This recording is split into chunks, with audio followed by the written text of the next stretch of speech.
Hi, my name is James Frazier, and this is a presentation for short stories. So the book that, or the short story that we went ahead and read and we'll be discussing in this presentation is the Spinoza of the Marketplace. And the prompt for this presentation was to look at one idea or item from the book and how it relates to it, what does it mean during the book, and what is it supposed to represent. And so what I went ahead and chose was actually two, and it's Spinoza and Spinoza's ethics. These to me are nearly identical and the exact same thing. You really can't talk about one without talking about the other. So these were the two I chose. So let's go ahead and get started. So what we'll be covering. There's 3 questions that we'll be answering during this. The first is, what does Spinoza represent to the doctor? The second one is, what is the main idea of Spinoza's ethics? And the last question we'll be answering is, how does the doctor become a fool in the eyes of Spinoza and of himself? So what does Spinoza represent to the doctor? Well, he rarely represents 3 things. The first one is a free man. So what Spinoza's idea is and what he represents to the doctor is basically a free man who disconnects themselves from all emotions and sees everything in a factual manner. They think about everything very logically without their opinions and their feelings getting involved, which often skews someone's point of view of something, and which is what Spinoza tries to do, and what his opinion is to remove emotion gives you a much more logical way of thinking about things, and something that no one else has, in a edge of view of the world that not many see because they already allow their emotions to get in their way. And so basically Spinoza, what he is to the doctor, is just this way of living. It's this idea of every day you go and you don't allow your emotions or feelings. You kind of separate yourself from anything that you get connected to or get emotions to, so you're able to see the world in a very logical and factual way.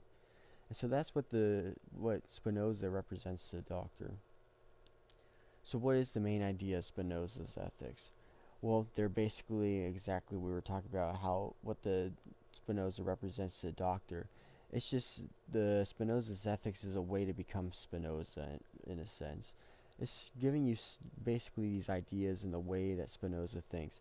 It gives you all these proofs of this is what's true, this is what's not, this is what happens when you look at these different things. And so basically it gives you a way to become Spinoza and a way to view the world, just like we talked about before in the last question. So how does the doctor become a fool in the eyes of himself and Spinoza? Well, what he did was he went ahead and let go of Spinoza's ethics. He went ahead and started feeling emotions. Once he met his wife, she really brought emotions to him. He sat there probably for hours on end during the night, listening to her talk about her life and the emotions she felt about things that probably or definitely was a way of thinking about things that he never saw. If those things happened to him, he would have thought about logically that everything had happened for a reason, and it would happen because of something or a different action. He never thought about it emotionally and the way he felt about it. So it basically, his wife opened his eyes to a different way of thinking. And so he completely started looking at the world differently. And a good example of this is when he was looking at the stars and just the sky at night. In the beginning, he talked about it, and he stated everything very factually. It was the stars, the planets, and he knew every little bit about them. But then at the end, when he looked back at them, the shooting stars became more vibrant to him. They weren't factual anymore. They were more of an emotion of a beauty that he started feeling. And I thought this short story was really cool. I really have a good connection with it, with the doctor and Spinoza. I really want to actually read his proofs now, because I'm someone that thinks really closely to the way they do. And I try to remove myself from emotion to think about everything logically. I really believe that it's a way of thinking that not enough people have and never experience, because it's something that opens your eyes to a lot of different views. So here's my bibliography for this presentation. I went ahead, of course, the short story, and then Google Images is where I got all the 3 pictures.